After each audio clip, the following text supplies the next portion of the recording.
On March 11, 1989, under the skies of Auckland, John Wright crafted a calm and calculated knock of 59 runs from 79 balls, spending 99 gritty minutes at the crease. Laced with several elegant boundaries and a towering six, John Wright inning was the cornerstone of New Zealand's spirited total of 249. His opening stand of 94 runs with the ever-reliable Andrew Johns laid a solid platform, igniting hopes of a Kiwi triumph, although Pakistan chased down the target with 7 wickets in hand and just 9 balls to spare. It was John Wright's vintage display of poise and precision that stole the cricketing soul of the day, a true masterclass in controlled aggression, one that still echoes in the annals of ODI history.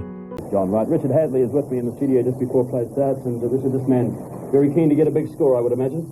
I'm sure he is, because he's had a couple of disappointing games so far, or innings, and I think if he survives more than 10 balls, anything after that's a bonus.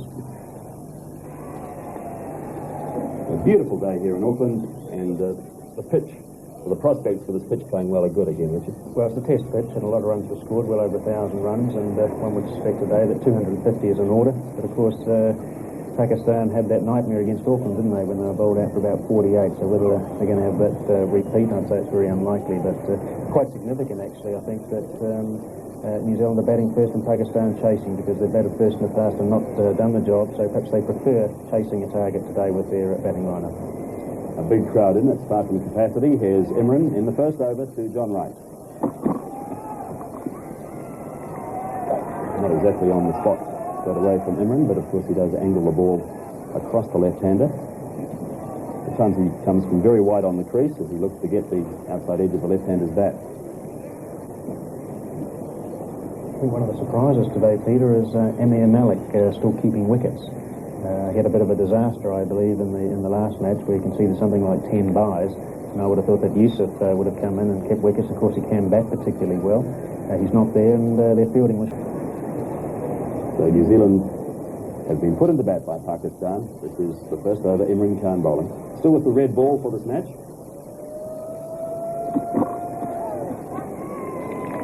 Put it downstairs. The Pakistan fielding effort at Wellington was abysmal. Imran Khan went public after the match and said it was one of the worst one-day fielding displays he could remember by a Pakistan team.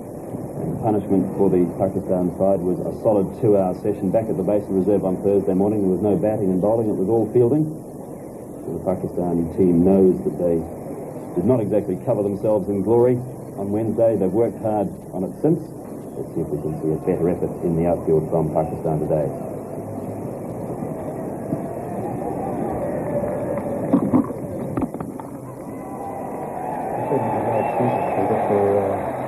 Poor fielding on this outfield, one of the best outfields in the country. I must say that the one at the base of reserve was just a little bit bumpy, a little bit deceptive, but here at Eden Park, an absolutely magnificent service to play on, and so really we should see a great spectacle. But again, the atmosphere rather low-key.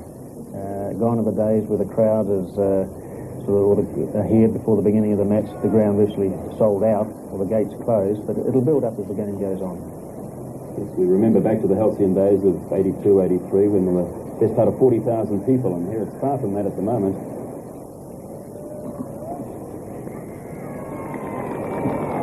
The other opening batsman for New Zealand today is Andrew Jones, moving up the order from number 3. So Jones coming in to replace Robert Vance in the opener slot. Robert Vance, the 12th man today. Jeff Crow coming into the New Zealand playing 11, and he'll bat at number 5.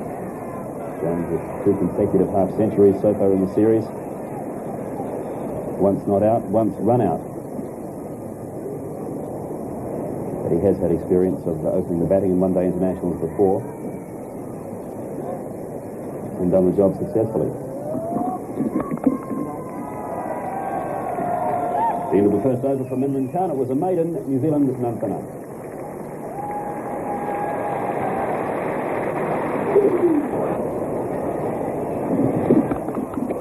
Ball comes from John Wright. What a good shot. That was an absolutely marvellous stroke, and I'm sure that will make John Wright feel good. It's not a good ball. It was short and wide of off stump, and he fairly cracked it away. A beautiful stroke. And that's given the crowd something to come out of their traps on already. And I'm sure, as I say, John Wright, who's been in not very good form lately, really will feel a lot of confidence as he felt that hit the middle of the bat.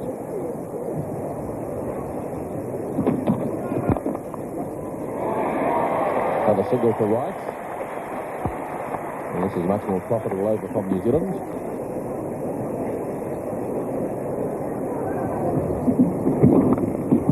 Oh, that's in the air. Through gully, and a single for Wright to end the over. 6 overs now, and New Zealand 16 without loss.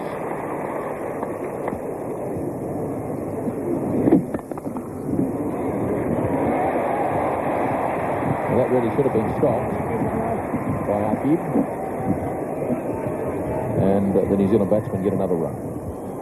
Didn't he hit that one well, though? I mean, again, moving into position, he fairly cracked it away, and not a good piece of fielding. 7 overs gone. Oh, this is a good shot. He's picked this one up. It's 6 runs. Over mid-wicket. Shortest boundary, admittedly, but what a good shot.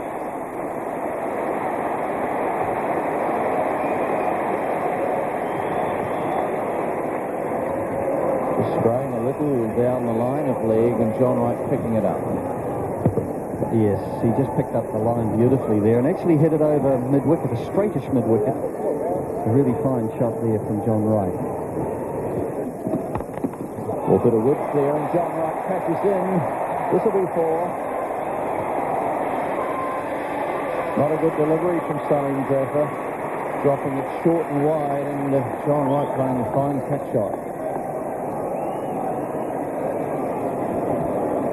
And starting to come forward, but seeing the width wide of the off stump and just clipping it between cover point and that very wide gully, and it racing away to the fence before. Jaffer is in his 5th over now. He has none for 23, with Imran having bowled 5 at the other end, none for 14.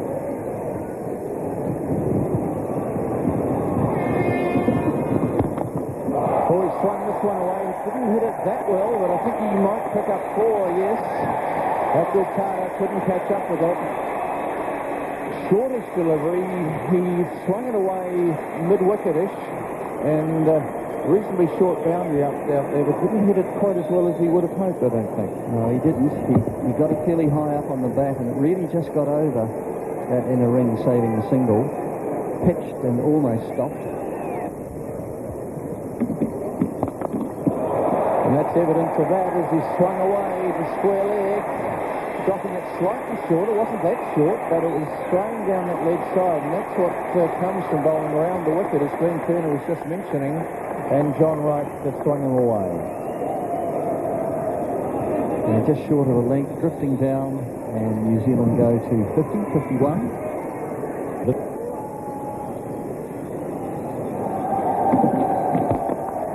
John Wright giving himself room, marvellous shot, 4 runs. Stepping away outside the leg stump, hitting it to the centre line off for 4, and John Wright's got 50. That's his 6th boundary. He's hit a 6 as well, he's 52.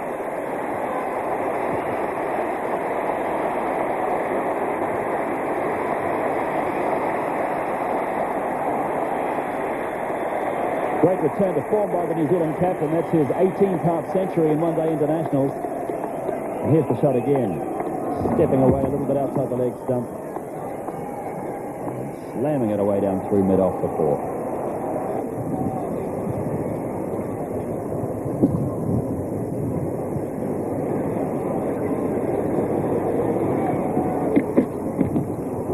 Little nick, I think. Yes, John Wright got the little nick. Amir takes the catch, and the New Zealand opening partnership is broken. John Wright out for 59. So we see Wright getting down the pitch out of his crease, and just the smallest of nicks, progressing there, giving himself a little bit of room and trying to thrash it through the offside or over the top. I'm not quite sure where in the end, but it certainly wasn't there to be hit. And John Wright playing a very useful knock for New Zealand indeed, with his 59 runs coming from 79 to...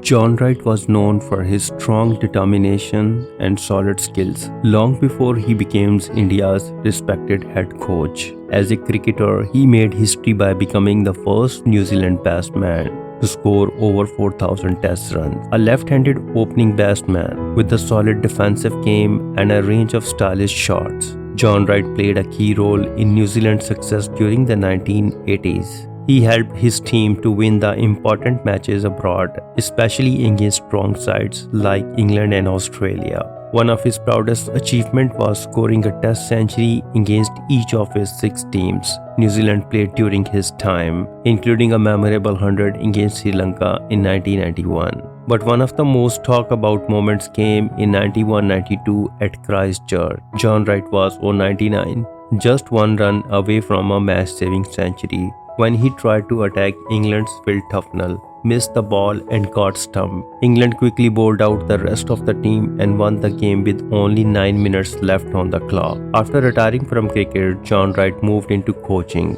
He started with Kent in England and then took on to the challenging role of coaching the Indian national team. It was not easy, but John Wright gained respect for his honest and hard-working approach. He built a strong partnership with Indian captain Saurav Ganguly, and together they led India to several historic victories, like the famous win over Australia at Kolkata in 2001, a series win in Pakistan, and a away test win in England and Australia. He left the Indian team in 2005 and returned to coaching 5 years later, this time for New Zealand. In 2010, he was appointed as New Zealand coach. Under his guidance, New Zealand achieved a rare and memorable test win in Australia, Hobart 2011, and reached the semi-final of the 2011 World Cup. However, after losses against South Africa and West Indies, and disagreements with New Zealand cricket director John Buchanan, John Wright stepped down in July 2012. Despite the ups and downs, John Wright remains a respected figure in cricket history, both for his achievement as a player and his impact as a coach. If you like this video, please comment, share and subscribe. Thanks for watching.